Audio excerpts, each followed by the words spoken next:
Assalamualaikum warahmatullahi wabarakatuh. Halo teman semua, kami dari kelompok 4 akan membawakan presentasi berupa video yaitu mengenai mata kuliah Pendidikan Kewarganegaraan dengan judul Hakikat Pendidikan Kewarganegaraan. Baiklah, ini adalah peta konsep dari materi kami, yaitu sejarah singkat, definisi, visi misi, tujuan, dan fungsi dari pendidikan kewarganegaraan. Pertama, sejarah singkat pendidikan kewarganegaraan. Perubahan istilah pendidikan kewarganegaraan dari tahun 1950. Pertama, ada civics. Terus di 1957 diganti jadi PKN. Di tahun 1961 balik lagi ke civics. Di tahun 1968 ke PKN lagi. Di tahun 1975 jadi PMPKN. Di tahun 94 jadi PPKN. Gak lama kemudian di tahun 94 juga jadi PKN. Baik lagi. Pengertian pendidikan kewarganegaraan. Pendidikan kewarganegaraan terdiri dari dua kata, yaitu pendidikan dan kewarganegaraan. Pengertian pendidikan tercantum pada pasal 1 UU nomor 20 tahun 2003. Kewarganegaraan dalam bahasa Latin disebut civis, sedang dalam bahasa Inggris civic, yang berarti warga negara atau kewarganegaraan. Dari kata tersebut lahir kata civic yang artinya ilmu kewarganegaraan menurut Kansil. Visi dan misi pendidikan kewarganegaraan. Visi pendidikan kewarganegaraan di perguruan tinggi menjadi sumber nilai dan pedoman penyelenggaraan program studi dalam mengantarkan mahasiswa mengembangkan kepribadiannya sebagai warga negara yang aktif menegakkan demokrasi menuju masyarakat madani. Misi pendidikan kewarganegaraan di perguruan tinggi membantu mahasiswa agar mampu mewujudkan nilai-nilai dasar perjuangan bangsa Indonesia dan kesadaran bangsa dan bernegara dalam menerapkan ilmunya secara bertanggung jawab terhadap kemanusiaan. Saya akan menjelaskan tentang tujuan pendidikan kewarganegaraan. Secara definisi, tujuan adalah sesuatu yang ingin dicapai dari suatu kegiatan. Jadi, tujuan pendidikan kewarganegaraan yang pertama adalah agar warga negara dapat memahami masalah dasar dalam kehidupan bermasyarakat, berbangsa, dan bernegara, serta mengimplementasikannya dengan pemikiran yang kritis dan bertujuan untuk membangun negaranya ke arah yang lebih baik. Yang kedua, agar warga negara memiliki sikap dan perilaku yang benar dalam berhubungan bernegara serta menerapkan nilai-nilai kejuangan, cinta tanah air, serta rela berkorban demi nusa dan bangsa. Selanjutnya, saya akan menjelaskan tentang fungsi pendidikan kewarganegaraan.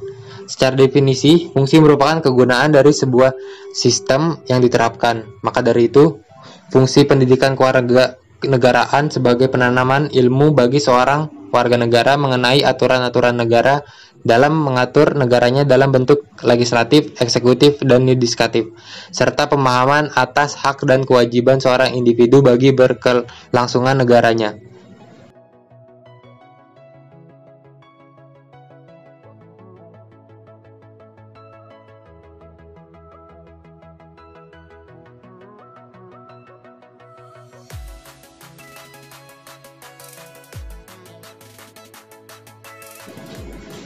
Selanjutnya, definisi bangsa dan negara. Bangsa dalam pengertian sosiologis antropologis adalah persekutuan hidup masyarakat yang berdiri sendiri yang masing-masing anggota persekutuan hidup tersebut merasa satu kesatuan ras, bahasa, agama, dan adat istiadat.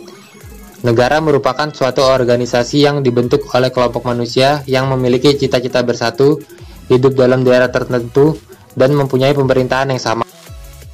Selanjutnya, saya akan menjelaskan unsur-unsur pembentukan negara. Menurut Oppenheimer-Lauterbach, terdapat 4 unsur pembentukan negara. Yang pertama yaitu unsur rakyat. Unsur rakyat itu adalah semua orang yang secara nyata berada tinggal dalam wilayah suatu negara yang tunduk dan patuh terhadap peraturan di negara tersebut. Lalu, unsur daerah itu adalah unsur negara dengan syarat bahwa kekuasaan negara yang bersangkutan harus secara efektif diakui di seluruh wilayah negara yang bersangkutan. Lalu, ketiga ada unsur pemerintah. Unsur pemerintah ini biasanya dirumuskan berdaulat keluar dan ke dalam. Keluar itu berarti mempunyai kedudukan yang sederajat dengan negara-negara lain, dan berdaulat ke dalam artinya merupakan pemerintah atau penguasa yang berwibawa. Yang terakhir ada unsur pengakuan negara-negara lain, yaitu ada 2 macam, yaitu pengakuan de facto yang artinya pengakuan atas adanya negara, Dan yang kedua adalah pengakuan de jure, yaitu pengakuan akan sahnya suatu negara berdasarkan pertimbangan juriditis menurut hukum. Lalu teori terbentuknya negara. Teori terbentuknya negara terjadi menurut para ahli, yaitu satu, proses terjadinya negara secara teoritis, dan yang kedua, proses terjadinya negara pada zaman modern. Proses terjadinya negara secara teoritis terdapat hukum alam yang dikemukakan oleh Plato dan Aristoteles, lalu hukum ketuhanan yang digagas oleh Thomas Aquinas salah satunya, dan teori perjanjian yang secara primer terdiri dari 4 tahap, yaitu persekutuan masyarakat, kerajaan, negara, dan negara demokrasi. Lalu perkembangan secara sekunder terjadi atas masalah pengakuan yang munculnya dikarenakan pengakuan di negara lain. Lalu proses terjadinya negara pada zaman modern didasari oleh 7 teori, yaitu 1 penaklukan, kedua peleburan, ketiga pemecahan, keempat pemisahan diri, kelima perjuangan atau revolusi, keenam penyerahan, dan ketujuh penduduk atas wilayah tanpa pemerintahan sebelumnya. Selanjutnya ada unsur negara.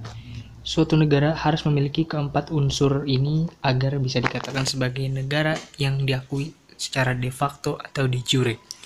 Yang pertama adalah wilayah atau daerah kuasa. Yang kedua, pemerintah yang berdaulat. Yang ketiga, rakyat atau penduduk. Dan yang keempat,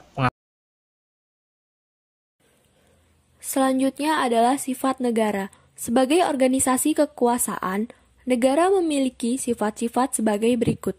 Yang pertama adalah memaksa, artinya memiliki kekuasaan untuk menyelenggarakan ketertiban dengan memakai kekerasan fisik secara legal. Yang kedua adalah monopoli, artinya memiliki hak menetapkan tujuan bersama masyarakat. Negara memiliki hak untuk melarang sesuatu yang bertentangan dan menganjurkan sesuatu yang dibutuhkan masyarakat.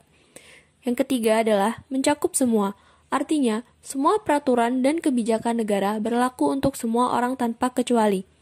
Selanjutnya adalah tujuan negara. Yang pertama adalah Roger H. Soltau. Tujuan negara adalah memungkinkan rakyatnya berkembang serta menyelenggarakan daya ciptanya sebebas mungkin.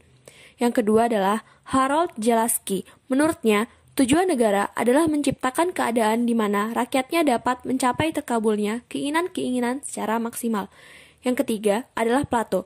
Menurutnya, tujuan negara adalah memajukan kesusilaan manusia, baik secara individu maupun sebagai makhluk sosial. Yang terakhir adalah Thomas Aquino dan Agustinus.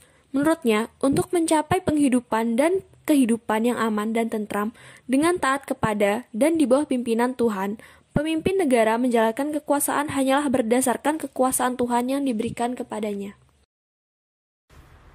Fungsi negara.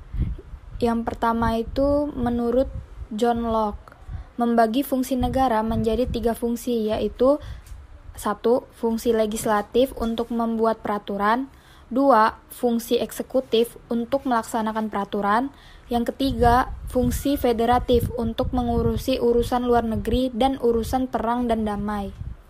Yang kedua, itu ada Montesquieu. Nah, kata Montesquieu ini, fungsi negara itu dibagi menjadi 3 juga. Yang pertama, fungsi legislatif, membuat undang-undang. Yang kedua, fungsi eksekutif, melaksanakan undang-undang. Fungsi yudikatif, untuk mengawasi agar semua peraturan ditaati. Yang ketiga, menurut Van Vollenhoven, itu dibagi menjadi 4. Yang pertama ada regeling, itu fungsinya untuk membuat peraturan. Yang kedua ada Bestur, yang fungsinya menyelenggarakan pemerintah. Yang ketiga ada Rechtspark, yang fungsinya untuk mengadili. Yang keempat ada Politi, fungsi ketertiban dan keamanan. Ajaran Vollenhoven ini terkenal dengan catur praja. Yang keempat ada Goodnow, dibagi menjadi 2. Yang pertama ada policy making, yaitu kebijakan negara pada waktu tertentu untuk seluruh masyarakat. Yang kedua ada policy executing, yaitu kebijakan yang harus dilaksanakan untuk tercapainya policy making. Karena Goodnow ini mengemukakan fungsi negara dalam 2 bagian, maka ajaran Gutno ini terkenal dengan sebutan Dwi Praja. Macam-macam bentuk negara. Yang pertama itu ada konfederasi, merupakan gabungan beberapa negara yang berdaulat penuh untuk mempertahankan kemerdekaan secara internal dan eksternal. Negara-negara tersebut bersatu diatur dalam perjanjian internasional. Yang kedua ada negara kesatuan, terdiri dari banyaknya wilayah namun yang menjadi pusat pengatur dalam negara tersebut yaitu pemerintah pusat sebagai penguasa atas negara itu. Yang ketiga ada negara federal, negara yang menyesuaikan dua konsep bertentangan, yaitu kedaulatan negara federal dalam keseluruhannya dan kedaulatan negara federal bagian. Kedaulatan keluar diserahkan penuh oleh pemerintahan federal, sedangkan yang ke dalam dibatasi. Yang keempat ada konsep trias politika. Trias politika adalah anggapan bahwa kekuasaan negara terdiri atas 3 macam kekuasaan, yaitu legislatif, kekuasaan pembuat undang-undang, yang kedua eksekutif, kekuasaan melaksanakan undang-undang, yang ketiga kekuasaan yudikatif atau kekuasaan mengadili atas pelanggaran undang-undang.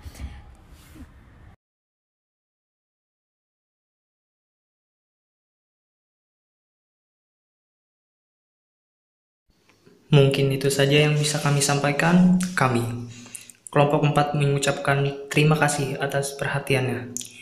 Wassalamualaikum warahmatullahi wabarakatuh.